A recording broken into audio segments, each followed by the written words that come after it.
साथियों, पहली बात तो अनहद को बहुत बहुत मैं आभार प्रकट करना चाहता हूं। मुझे आमंत्रित करने के लिए पहली बार अनहद में आया हूं मैं और बड़ा मेरे लिए गर्व का वक्त है कि मैं अपने वरिष्ठ जवाहरलाल नेहरू विश्वविद्यालय के अध्यापकों के बीच में आपके बीच में आया हूं।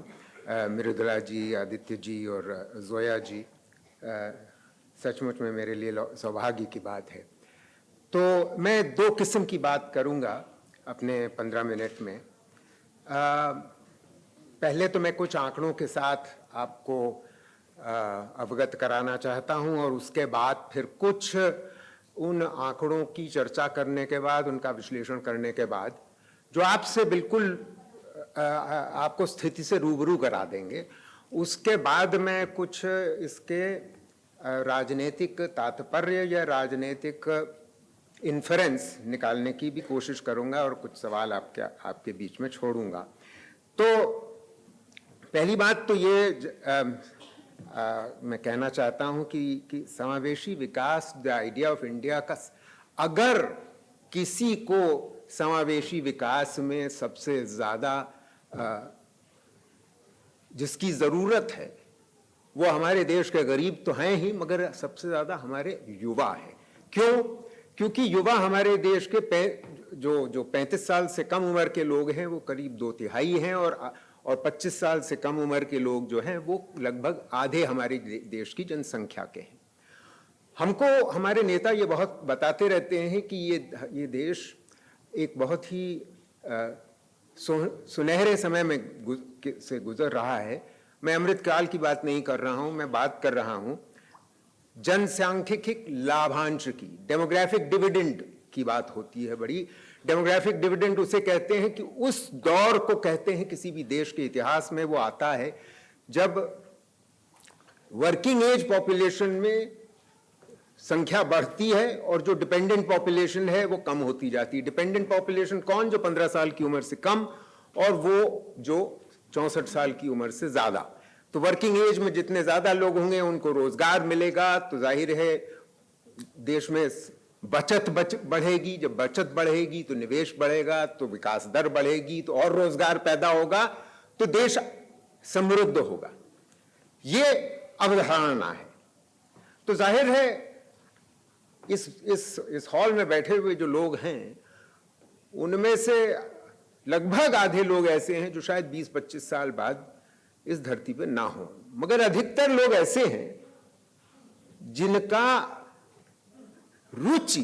जिनकी रुचि इस लाभांश में, यानी कि इस फ्यूचर में, इस भविष्य में बहुत कुछ जुड़ा हुआ है कि रोजगार पैदा होता है कि नहीं, वरना यह लाभांश खत्म हो जाने वाला है। क्योंकि यह लाभांश केवल बहुत कम अरसे के लिए आता है। हमारे देश में 1980 के दशक में शुरू हुआ था और अगले 15 और 20 साल के बीच में यह खत्म हो जाने वाला है। यह बहुत जरूरी है हमारे देशवासियों को समझना, खासतौर से हमारे युवाओं को समझना। हमारे नेता तो खैर भगवान जाने वो समझेंगे कि नहीं समझेंगे, बहुत उम्मीद नहीं है, मगर सबसे बड़ी बात यह समझना आपको जरूरी है कि स्थिति किस तरीके से बड़ी तेजी से बदल रही है। अर्थव्यवस्था को इस बुरी तरीके से मैनेज किया गया है, जिसका असर क्या हुआ है मैं आपको कुछ आंकड़ों के द्वारा समझाने की कोशिश करता हूं। पहली बात, युवा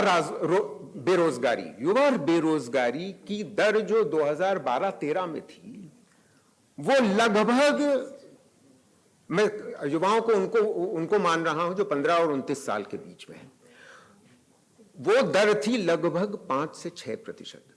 वो अगले 6-7 साल में, यानी 17-18 तक ही ये पहुंच गई थी 16%, यानी 2.5 गुना हो गई थी। अच्छा, जैसे जैसे माफ करिएगा, जैसे जैसे हमारे देश को युवा ज्यादा पढ़ते लिखते जाते हैं, हम ये पा रहे हैं उनकी बेरोजगारी दर बढ़ती चली जा रही है। तो क्यों?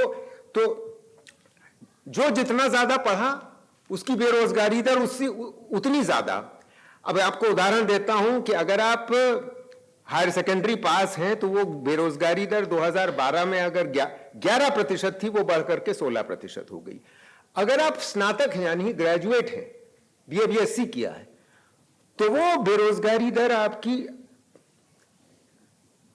20% थी, वो बढ़कर के 37% हुई। 37%। हाँ, अगर आप एमए एमएससी कर लिए हैं, पोस्ट ग्रेजुएट हैं, तो वो 18% से बढ़कर के 37% होगी। अगर आप इंजीनियर हैं तो वो बेरोजगारी दर बढ़कर के 20% से 35% हो गई। तो ये हो रहा है।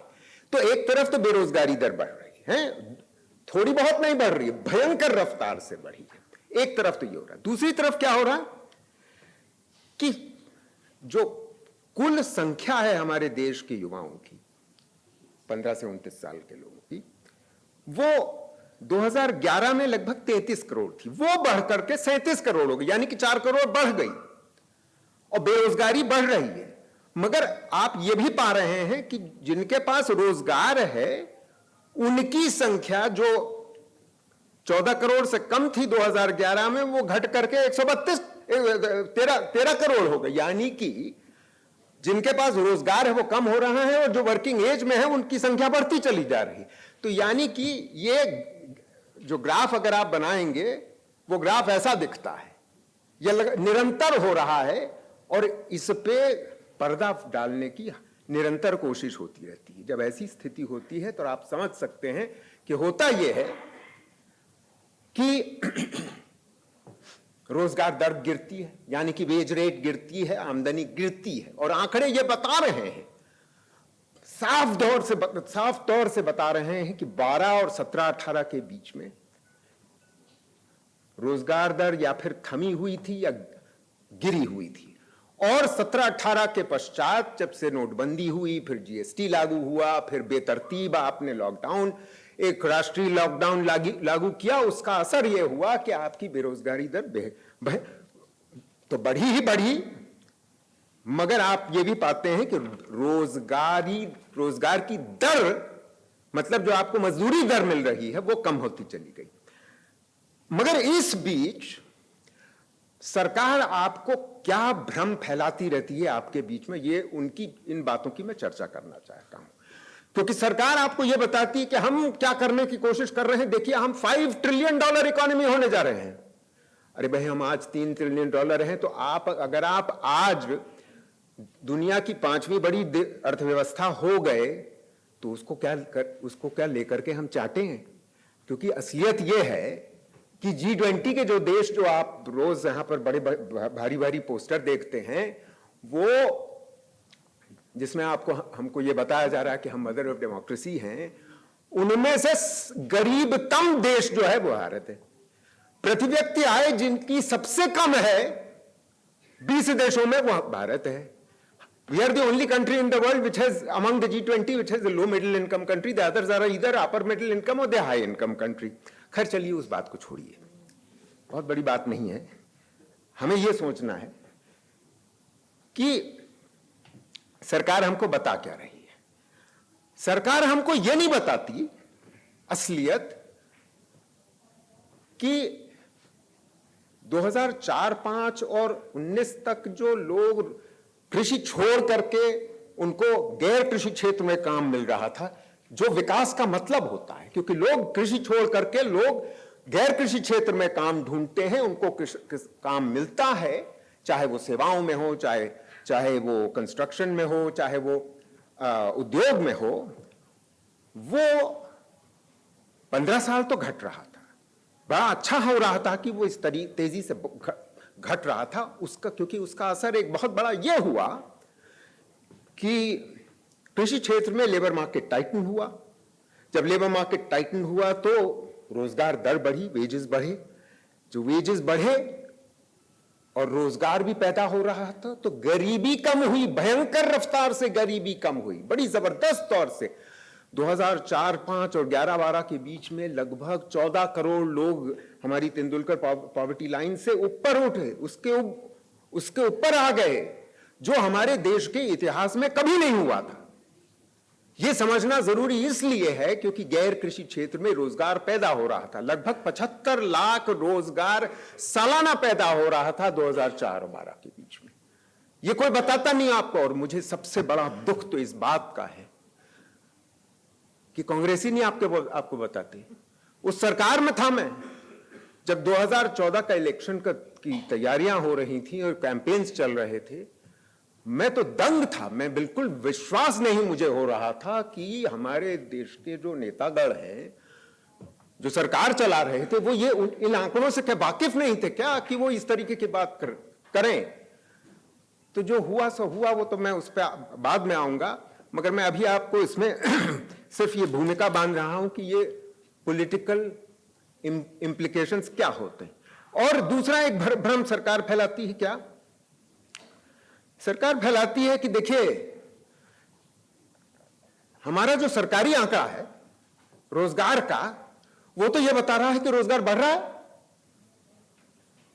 2017 के बाद आंकड़े, पीरियोडिक लेबर फोर्स सर्वे जो सरकारी आंकड़े हैं, वो ये बताते हैं कि रोजगार बढ़ रहा है, यानी कि लेबर फोर्स पार्टिसिपेशन बढ़ रहा है, वर्कर पार्टिसिपेशन बढ़ रहा है, और बेरोजगारी दर घट रही है।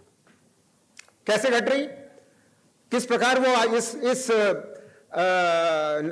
नतीजे पे पहुंचते हैं? वो इस नतीजे पे पहुंचते हैं इस आधार पे। अब मैं आपको असलियत समझाता हूं। वो ये बताता नहीं, कोई सुरजीत भल्ला नहीं बताते आपको। वो 85 आर्टिकल लिखते रहते हैं और उनकी धज्जियां मैं उड़ाता रहता हूं, हिंदी में भी उड़ाता हूं, अंग्रेजी में भी उड़ाता हूं। वो बाद की बात, अगर आप कुछ सवाल करने होंगे तो मैं बताऊंगा आपको, मगर सवाल यहां पर यह है कि वो इस तरीके का भ्रम फैला कैसे लेते हैं। वो भ्रम इसलिए फैला लेते हैं क्योंकि पीरियोडिक लेबर फोर्स सर्वे जो भारत सरकार का आंकड़ा है, उसमें अनपेड फैमिली लेबर, यानी कि अगर आप काम कर रहे हैं और आपको काम में कुछ आमदनी नहीं हो रही है, फिर भी उसको काम माना जाता है। The definition is such that unpaid family labor is part of employment, but if otherwise jobs are not growing, it doesn't matter. So they keep telling you कि बढ़ रहा है। हाँ? ये नहीं बताते कि रोजगार दर कम हो रही। रोजगार दर तो कम होगी जब, क्योंकि असलियत में रोजगार कम हो रहा है। और फिर तीसरी बात वो जो आपको भटकाते हैं, वो बताते हैं कि ये जो सीएमआई का आंकड़ा है, प्राइवेट वाला जो आंकड़ा है, उस पर विश्वास न करिए, ये तो प्राइवेट एजेंसी है, इसके सारा बेकार का आंकड़ा है, इस पे न जाइए। वो ये बता रहा है, सीएमआई का आंकड़ा बता रहा है, निजी क्षेत्र के आंकड़े बता रहे हैं कि बेरोजगारी दर असलियत में 9-10% है। और वो इसलिए बताता है सीएमआई का आंकड़ा क्योंकि अनपेड फैमिली लेबर को वो रोजगार नहीं मानते। कोई आपको ये नहीं बताता। असलियत ये बात है। और ये भी आपको बता दूं कि आईएलओ जो एक अंतर्राष्ट्रीय संस्था है, अंतर्राष्ट्रीय संस्था के जो मानक होते हैं, जो मापदंड होते हैं, जिनके आधार पे एम्प्लॉयमेंट को एम्प्लॉयमेंट कहा जाता है और अनएम्प्लॉयमेंट को अनएम्प्लॉयमेंट कहा जाता है, उसमें अनपेड फैमिली लेबर नहीं माना जाता रोजगार। अब आप समझिए। मैं ज्यादा समय न लेते हुए इनकी, हाँ, एक और बात, मुद्रा की बड़ी चर्चा होती है। हमारे प्रधानमंत्री, हमारे वित्त मंत्री लगातार आपको समझाते रहते हैं कि देखिए, हमने कितने 42 करोड़ परिवारों को हमने मुद्रा लोन दे दिए। ये परसों की बात है, टीवी चैनल पे मैं भी था। मैंने कहा, भैया 42 करोड़ तो हमारे देश में परिवार ही नहीं है, 26 करोड़ तो परिवार है, तो तुमने कितनी बार कितने लोगों को लोन दे दिए भाई? पहली बात। दूसरी बात वो ये आपको नहीं बताते कि मुद्रा में 95% जो ऋण दिया जा रहा है वो शिशु वर्ग में दिया जा रहा है। शिशु वर्ग में मतलब यह है कि 50,000 से कम का एक बार में ऋण दिया जाता है। असलियत यह है कि वो 50,000 भी नहीं होता है, वो 29,000 होता है। तो मुद्रा में 29,000 आपको एक बार अगर दे दिया तो आप 29,000 में क्या कर लीजिएगा भैया? ठेला एक बार ले लीजिएगा, उसमें 2 बार सब्जी भर लीजिएगा, बेच आइएगा, और अब अगले महीने से आपको पैसे उसको उधारी वापस भी करनी शुरू कर देनी है। तो कमाई क्या करोगे, खाओगे क्या, और फिर वापस भी क्या करोगे? तो ये तो आपकी मुद्रा की कहानी है। मगर उन्होंने 42 करोड़ लोगों के परिवारों को लोन तो दे दिया। अब मैं बात जल्दी से अपनी दूसरी मोटी बात पे करके खत्म करना चाहता हूं कि ऐसी अगर स्थिति है, या आप बहुत लाजमी सवाल कर सकते हैं, सही सवाल कर सकते हैं कि भाई अगर ऐसी स्थिति है तो वोट क्यों दे रहे हैं लोग, और खासतौर से युवा इनको वोट क्यों दे रहे हैं? तो देखिए, इसका ध्यान से हमको विश्लेषण करना आवश्यक है, क्योंकि सीरियस बात है। तो मैंने पिछले 2-3 रोज में CSDS के आंकड़े निकाले, लोकनीति सर्वेस के आंकड़े निकाले, तो कौन किस प्रकार से वोट करता रहा है 2014 में और 2019 में खास तौर से। तो देखिए,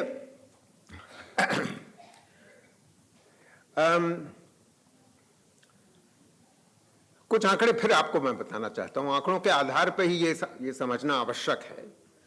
मैंने अभी आपको ये बताया था कि 2012 और 17-18 के बीच में कोई बेरोजगारी पे, रोजगार पे आंकड़े नहीं आए थे भारत सरकार के। वो आखिर में 17-18 के जो सर्वे हुआ, उसके आंकड़े भारत सरकार ने बड़ी चंटाई से और चालाकी से मई 2019 तक जारी ही नहीं किया। हम सबको 2019 की शुरुआत में पता चल चुका था कि बेरोजगारी दर हमारे देश के इतिहास में 17-18 में 45 साल के इतिहास में चरम सीमा पे है, 45 साल के इतिहास में चरम सीमा पे है। मगर वो आंकड़े जब तैयार हुए, उनको आप सबके पास जानकारी नहीं पहुंची। हालांकि बिजनेस स्टैंडर्ड ने उसको लीक कर दिया था जनवरी में। हमारे जैसे लोग जानते थे, सॉरी सर, इस मंच पे बैठे लोग भी जानते रहे होंगे, मगर आम जनता तो नहीं जानती थी, और युवा तो खास तौर से नहीं जानते। तो ये मैं आपको ये भी बता दूं कि युवाओं ने किस प्रकार से, और मैं युवाओं की ओर देख रहा हूं, बिल्कुल कड़ी नजर से देख रहा हूं, आप लोग को आगाह कर रहा हूं, समझना आपको आवश्यक है, क्योंकि भविष्य आपका है। हम तो चल देंगे, आप समझ रहे हो ना, हम तो चल देंगे, ये देश आपका है। तो आपने किस प्रकार वोट किया? 18 से 22 साल की उम्र के लोग जो थे, उन्होंने 2004 में 27% को कांग्रेस को दिया और भाजपा को 2004 में 21% को दिया। 2014 में वो गिर करके कांग्रेस का 27 से 17% हो गया और भाजपा का बढ़ करके 21% से 36% हो गया। युवाओं की बात कर रहा हूं। अब आप सोच लीजिए कि आप कहां थे, आपने किसको वोट किया, आप अगर उस बीच में 18 से 22 साल के थे।